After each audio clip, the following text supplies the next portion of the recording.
ಈ ಡಿಸ್ಮೆನೋರಿಯಾ ಸಮಸ್ಯೆಯಿಂದ ಎಷ್ಟೊಂದು ಹೆಣ್ಮಕ್ಕಳು ಪ್ರತಿ ತಿಂಗಳು ಪೇನ್ ಕಿಲ್ಲರ್ಸ್ ತಗೊಳ್ತಾರೆ. ಸೊ ಅದರಿಂದ ಅದೊಂದು ಶಾಶ್ವತ ಪರಿಹಾರವೇ ಅಲ್ಲ, ಅದರಿಂದ ದುಷ್ಪರಿಣಾಮಗಳೇ ಹೆಚ್ಚು.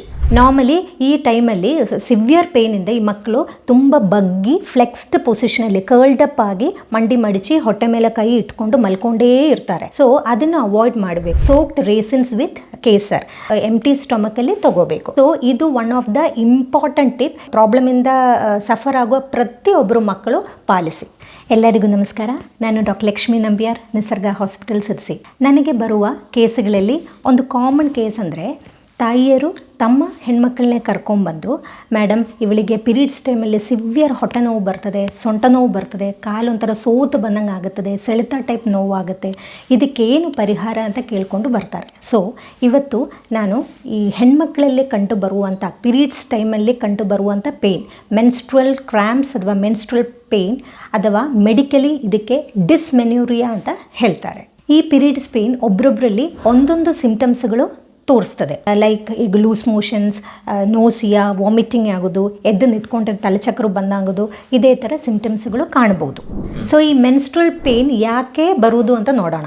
ಅದರದ್ದು ಮೇನ್ ಕಾರಣ ನಮ್ಮ ಬಾಡಿಯಲ್ಲಿ ಡ್ಯೂರಿಂಗ್ ಮೆನ್ಸ್ಟ್ರುವಲ್ ಸೈಕಲಲ್ಲಿ ಪ್ರೋಸ್ಟಾಗ್ಲ್ಯಾಂಡಿನ್ಸ್ ಅಂತ ಒಂದು ಕೆಮಿಕಲ್ ಸಕ್ರೀಟ್ ಆಗುತ್ತೆ. ಸೊ ಇದರಿಂದ ಯೂಟ್ರೈನ್ ಕಂಟ್ರಾಕ್ಷನ್, ಯೂಟ್ರೈನ್ ಮಸಲ್ಸ್, ನಿಮಗೆಲ್ಲ ಗೊತ್ತಿರ್ಬೋದು, ಯೂಟ್ರಸ್ ಅಂತ ಇರೋದು ಒಂದು ಮಸಿಲ್. ಸೊ ಅದು ಈ ಪ್ರೋಸ್ಟಾಗ್ಲ್ಯಾಂಡಿನ್ ಸೆಕ್ರೇಟ್ ಆಗೋದ್ರಿಂದ ಈ ಯೂಟ್ರಸ್ ಮಸಲ್ಸ್ ಕಂಟ್ರಾಕ್ಟ್ ಆಗಿ ಅಲ್ಲಿ ಇರುವ ಲೈನಿಂಗ್ ಶಟ್ ಔಟ್ ಆಗುತ್ತೆ. ಇದೇ ಬ್ಲೀಡಿಂಗ್ ಆಗಿ ಹೊರಗಡೆ ಬರೋದು ಡ್ಯೂರಿಂಗ್ ಮೆನ್ಸ್ಟ್ರುವಲ್ ಸೈಕಲ್. ಸೊ ಈ ಡಿಸ್ಮೆನೋರಿಯಾ ಅಥವಾ ಮುಟ್ಟಿನ ಟೈಮಲ್ಲಿ ಬರುವಂಥ ನೋವು ಎರಡು ಟೈಪ್ ಇದೆ: primary dysmenorrhoea and secondary dysmenorrhoea. So primary dysmenorrhoea ಅಂದರೆ ಮುಟ್ಟು ಬರಲಿಕ್ಕಿಂತ ಒಂದು ದಿವಸ ಮೊದಲಿಂದ ಹೆಣ್ಮಕ್ಳಿಗೆ ಒಂಥರ ಡಿಸ್ಕಂಫರ್ಟ್ ಫೀಲ್ ಆಗ್ಬೋದು, ಕೆಳ ಹೊಟ್ಟೆ ನೋವು ಶುರು ಆಗ್ಬೋದು. ಅದು ಸ್ವಲ್ಪ ಪೀರಿಯಡ್ಸ್ ಚಾಲು ಆಗುವಾಗ ಸ್ಲೋಲಿ ಅದು ಜಾಸ್ತಿ ಆಗ್ತಾ ಬರ್ತದೆ. ಆ್ಯಂಡ್ ಅದೇ ಥರ ಕೆಲವೊಮ್ಮೆ lower back pain, muscle cramps, leg especially ಕಾಲಿಗೆ ಒಂಥರ ಸೆಳೆತ ಟೈಪ್ ಸೋತು ಬರುವ ಥರ ಫೀಲಿಂಗು ಆಗ್ಬೋದು.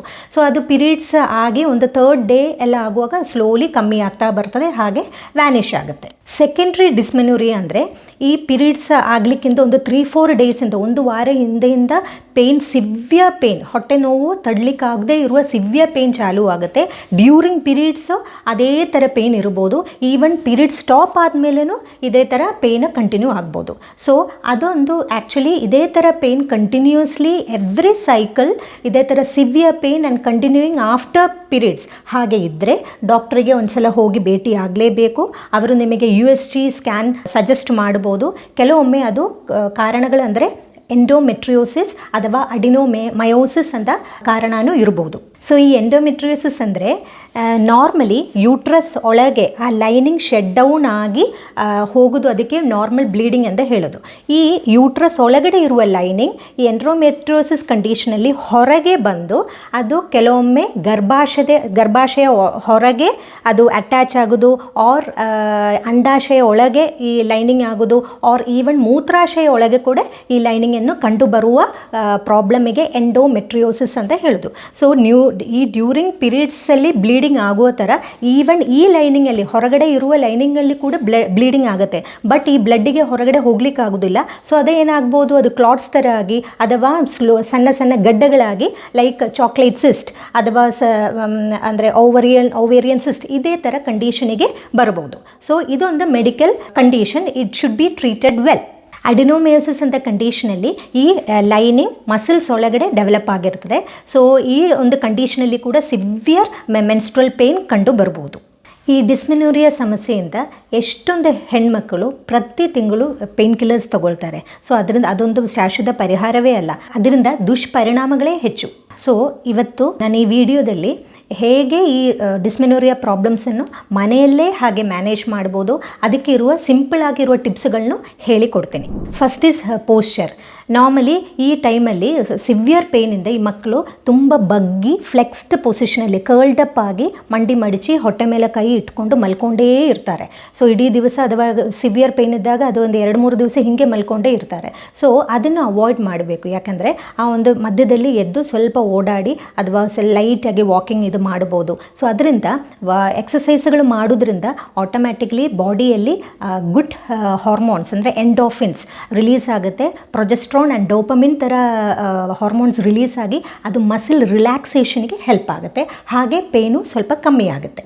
ಎರಡನೇದು ಕ್ಯಾಸ್ಟ್ರಾಯಿಲ್ ಆ್ಯಪ್ಲಿಕೇಶನ್ ಅಥವಾ ಹರಳೆಣ್ಣೆಯನ್ನು ಲೈಟಾಗಿ ಬಿಸಿ ಮಾಡಿ ನೋವಿರೋ ಭಾಗಕ್ಕೆ ಅಬ್ಡಮನ್ ಮತ್ತು ಅದೇ ಥರ ಸೊಂಟ ಭಾಗಕ್ಕೆ ಲೈಟಾಗಿ ಅಪ್ಲೈ ಮಾಡಿ ಸ್ವಲ್ಪ ಬಿಸಿ ನೀರಿನ ಶಾಖವನ್ನು ಕೊಡ್ಬೋದು. ಅದು ಇದೊಂದು ರಿಪೀಟೆಡ್ಲಿ ಹಾಗೆ ಮಾಡ್ಬೋದು. ಅದರಿಂದ ಎಗೇನ್ ಮಸಿಲ್ ರಿಲ್ಯಾಕ್ಸ್ ಆಗುತ್ತೆ, ಈವನ್ ಸ್ವಲ್ಪ ಬ್ಲೀಡಿಂಗ್ ನಾರ್ಮಲ್ ಆಗಿ ಆಗಲಿಕ್ಕೂ ಅದು ಹೆಲ್ಪ್ ಆಗುತ್ತೆ, ದೇರ್ ಬೈ ಪೇನ್ ಸ್ವಲ್ಪ ಕಮ್ಮಿ ಆಗುತ್ತೆ. ಮೂರನೇದು ಸೋಕ್ಡ್ ರೇಸಿನ್ಸ್ ವಿತ್ ಕೇಸರ್.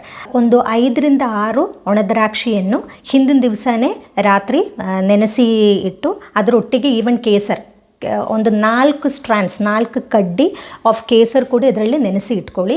ಇದನ್ನು ನೀವು ರೆಗ್ಯುಲರ್ ಆಗಿ ಅಂದರೆ ಪೀರಿಯಡ್ಸಿಗಿಂತ ಒಂದು 10 ದಿವಸ ಮೊದಲಿಂದ ಡೈಲಿ ಬೆಳಗ್ಗೆ ಎಂಟಿ ಸ್ಟೊಮಕಲ್ಲಿ ತಗೋಬೇಕು. ಸೊ ಇದು one of the important tip, ಪ್ರಾಬ್ಲಮಿಂದ ಸಫರ್ ಆಗುವ ಪ್ರತಿಯೊಬ್ಬರು ಮಕ್ಕಳು ಪಾಲಿಸಿ. ನೆಕ್ಸ್ಟ್ ಹಸಿ ಬಾಳೆಕಾಯಿ ಅಥವಾ ರಾ ಬನಾನಾ, ಅದರದ್ದು ಪಲ್ಯ ಥರ ಮಾಡಿ ತೊಗೋಬೋದು. ರೆಗ್ಯುಲರ್ ಆಗಿ ವೀಕ್ಲಿ ಅಟ್ಲೀಸ್ಟ್ ಟ್ವೈಸ್ ಹಾಗೆ ಮಾಡಿ. ಅದೇ ಥರ ಕೆಲವೊಂದು ಇಂಪಾರ್ಟೆಂಟ್ ಟ್ಯೂಬರ್ಸ್ ಅಂದರೆ ಮಣ್ಣಡಿಗೆ ಆಗುವಂಥ ರೂಟ್ ಟ್ಯೂಬರ್ಸ್ ಲೈಕ್ ಸುವರ್ಣಗಡ್ಡೆ, ಕೆಸುವಿನ ಗೆಡ್ಡೆ, ಅದೇ ಥರ ಸ್ವೀಟ್ ಪೊಟ್ಯಾಟೊ ಮತ್ತು ಕ್ಯಾರೆಟ್, ಬೀಟ್ರೂಟ್, ಇದನ್ನು ನೀವು ರೆಗ್ಯುಲರ್ ಆಗಿ ನಿಮ್ಮ ಡೈಲಿ ಬೇಸಿಸಲ್ಲಿ ಆರ್ ಅಟ್ಲೀಸ್ಟ್ ವೀಕ್ಲಿ ಟ್ವೈಸ್ ಆದರೂ ಪಲ್ಯ ಥರ ಮಾಡಿ ಅಥವಾ ಸಲಾಡ್ ಥರ ಎಲ್ಲ ಮಾಡಿ ತಗೊಳ್ಳಿ. ಇದು ತಗೊಳ್ಳೋದ್ರಿಂದ ಆ ಪೇಯ್ನ್ ಡ್ಯೂರಿಂಗ್ ದ ಪೀರಿಯಡ್ಸ್ ಕಮ್ಮಿ ಆಗ್ತಾ ಬರ್ತದೆ.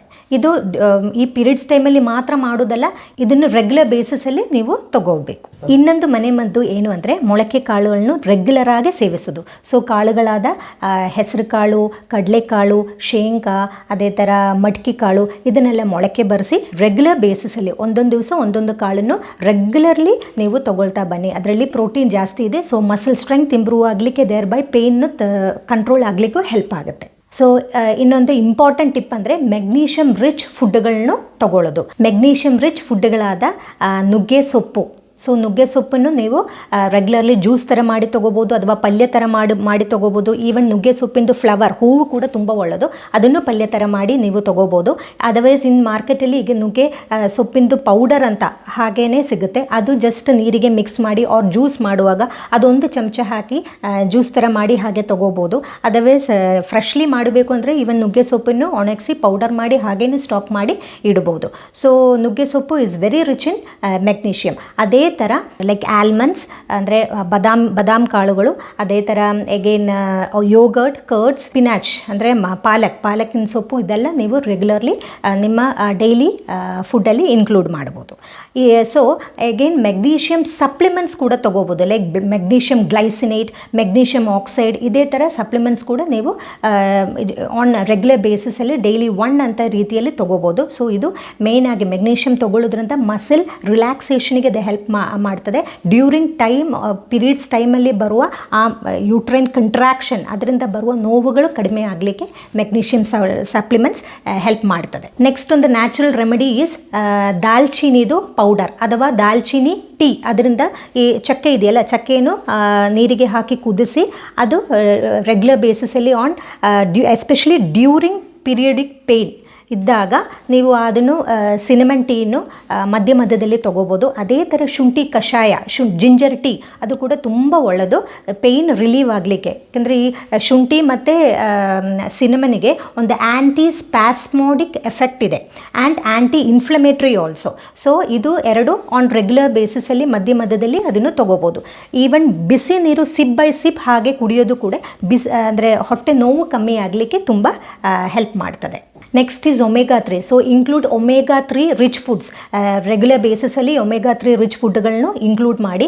Especially the best food is ಅಗಸೆ ಬೀಜ ಅಥವಾ ಫ್ಲ್ಯಾಕ್ಸ್ ಸೀಡ್. ಸೊ ಫ್ಲ್ಯಾಕ್ಸ್ ಸೀಡನ್ನು ರೆಗ್ಯುಲರ್ಲಿ ಡೈಲಿ 1 ಚಮಚ ಬೆಳಗ್ಗೆ ಮತ್ತು ಸಂಜೆ ನೀವು ಹಣ್ಣುಗಳ ಮೇಲೆ ಉದುರಿಸಿ ತೊಗೋಬೋದು, ಅಥವಾ ಜ್ಯೂಸ್ ಮಾಡುವಾಗ ಒಂದು ಅರ್ಧ ಚಮಚ ಅಗಸೆ ಬೀಜನ ಹಾಕಿ ತೊಗೋಬೋದು. ಸೊ ಅದು ಹಾರ್ಮೋನಲ್ ಇಂಬ್ಯಾಲೆನ್ಸನ್ನು ರೆಗ್ಯುಲರೈಸ್ ಮಾಡಲಿಕ್ಕೆ ತುಂಬ ಹೆಲ್ಪ್ ಆಗುತ್ತೆ. ಸೊ ಅದೇ ಥರ ನಾನ್ ವೆಜಿಟೇರಿಯನ್ಸ್ ಆದರೆ ಫಿಶ್, ಸೀ ಫುಡ್ಗಳು ತೊಗೋಬೋದು, ಲೈಕ್ ತಾರ್ಲೆ, ಬಾಂಗ್ಡೆ, ಇದೇ ಥರ ಮೀನುಗಳು ಕೂಡ ನೀವು ನಿಮ್ಮ ರೆಗ್ಯುಲರ್ ಫುಡ್ಡಲ್ಲಿ ಇನ್ಕ್ಲೂಡ್ ಮಾಡಿ. ಸೊ ನೆಕ್ಸ್ಟ್ ಇದಕ್ಕೆ ಒಂದು ವ್ಯಾಯಾಮ ಕೂಡ ಹೇಳಿಕೊಡ್ತೀನಿ. ಯೂಶ್ವಲಿ ಪೀರಿಯಡ್ಸ್ ಪೇಯ್ನ್ ಇದ್ದಾಗ ನಾವೆಲ್ಲರೂ ಮಲ್ಕೊಂಡಿರ್ತೀವಿ. ಸೊ ಅದ್ರ ಬದಲು ಒಂದು ಭುಜಂಗಾಸನ ಸ್ಟ್ರೆಚನ್ನು ಮಾಡೋದ್ರಿಂದ ಅಲ್ಲಿ ಇರುವ ಮಸಲ್ಸ್ ಎಲ್ಲ ಸ್ವಲ್ಪ ರಿಲ್ಯಾಕ್ಸ್ಡ್ ಆಗಿ ಪೇಯ್ನ್ ಕಡಿಮೆ ಮಾಡಲಿಕ್ಕೆ ಸಾಧ್ಯ. ಸೊ ಇದೇ ಥರ ಕೊನೆಯದಾಗಿ ಈ ಹೆಣ್ಮಕ್ಕಳನ್ನು ಸ್ವಲ್ಪ ಕೌನ್ಸಿಲಿಂಗ್ ಥರ ಮಾಡೋದು. ಅಂದರೆ ಪೇಯ್ನ್ ಅಂತ ಇರೋದು ಸಹಜ, ಅದನ್ನು ಸ್ವಲ್ಪ ನಾವು ಟಾಲ್ರೇಟ್ ಮಾಡಬೇಕು. ಬಟ್ ಸಿವಿಯರ್ ಕಂಡೀಷನ್ ಆದರೆ ಡೆಫಿನೆಟ್ಲಿ ಮೆಡಿಕಲ್ ಹೆಲ್ಪ್ ತೊಗೊಳ್ಳೇಬೇಕಾಗತ್ತೆ. ಸೊ ಇಂಥ ಹೆಣ್ಮಕ್ಳಿಗೆ ಒಂದು ಪಾಸಿಟಿವ್ ಅಫರ್ಮೇಷನ್, ಸೊ ಅಂದರೆ ನೆಕ್ಸ್ಟ್ ಪೀರಿಯಡ್ಸ್ ಆಗ್ಲಿಕ್ಕೆ ಬರುವಾಗ ಒಂಥರ ಆ್ಯನ್ಸೈಟಿ, ಟೆನ್ಷನ್ ಇರ್ತದೆ. ಅಯ್ಯೋ ಈ ಸಲನೂ ನನಗೆ ಸಿವಿಯರ್ ಪೇಯ್ನ್ ಆಗ್ಬೋದು, ನನಗೆ ಸಿವಿಯರ್ ಅಂದರೆ ನನಗೆ ಸ್ಕೂಲಿಗೆ ಹೋಗ್ಲಿಕ್ಕೆ ಆಗೋದಿಲ್ಲ, ವರ್ಕ್ ಪ್ಲೇಸಿಗೆ ಹೋಗ್ಲಿಕ್ಕೆ ಆಗೋದಿಲ್ಲ ಅಂತ ಒಂದು ಸ್ಟ್ರೆಸ್ಸಲ್ಲಿ ಇರ್ತಾರೆ ಅವರು. ಸೊ ಅದರ ಬದಲು ಇಲ್ಲ, ಈ ಸಲ ನನಗೆ ಏನು ತೊಂದರೆ ಆಗೋದಿಲ್ಲ, ನಾನು ಕರೆಕ್ಟಾಗಿ ಎಕ್ಸಸೈಸ್ಗಳನ್ನ ಮಾಡ್ತೀನಿ, ಒಂದು ಹೆಲ್ತಿ ವೇ ಆಫ್ ಫುಡ್ಡನ್ನು ತೊಗೊಳ್ತೀನಿ, ಲೈಫ್ ಸ್ಟೈಲ್ನು ಸ್ವಲ್ಪ ಮಾಡಿಫೈ ಮಾಡ್ತೀನಿ. ಅದೇ ಥರ ಈ ಚಾಕ್ಲೇಟ್ಸ್, ಜಂಕ್ ಫುಡ್ಗಳು, ಅನ್ಯಾಚುರಲ್ ಫುಡ್ ಹ್ಯಾಬಿಟ್ಸ್ಗಳನ್ನು ಎಲ್ಲ ಇದು ಮಾಡಿ ಈವನ್ ಸ್ವಲ್ಪ ರೆಗ್ಯುಲರ್ ಒಂದು ಎಕ್ಸಸೈಸ್ ಪ್ಯಾಟರ್ನು ಡೆವಲಪ್ ಮಾಡ್ತೀನಿ ಅಂತ ಆ ಒಂದು ಪಾಸಿಟಿವ್ ಅಫರ್ಮೇಷನ್ ಪ್ರತಿ ಮಕ್ಕಳಲ್ಲೂ ಅಥವಾ ಪ್ರತಿ ಹೆಣ್ಮಕ್ಕಳಲ್ಲೂ ಅದು ಬರಬೇಕು. ಈ ಟಿಪ್ಸ್ಗಳನ್ನು ಸ್ಟ್ರಿಕ್ಟ್ಲಿ ನೀವು ಫಾಲೋ ಮಾಡಿದರೆ ಈ ಮುಟ್ಟಿನ ಟೈಮಲ್ಲಿ ಬರುವಂಥ ಈ ನೋವಿಂದ ನೀವು ಹೊರಗಡೆ ಬಂದು ಇದರಿಂದ ಗುಣಮುಖರಾಗಬಹುದು ಅಂತ ಹೇಳ್ತಾ ಧನ್ಯವಾದಗಳು.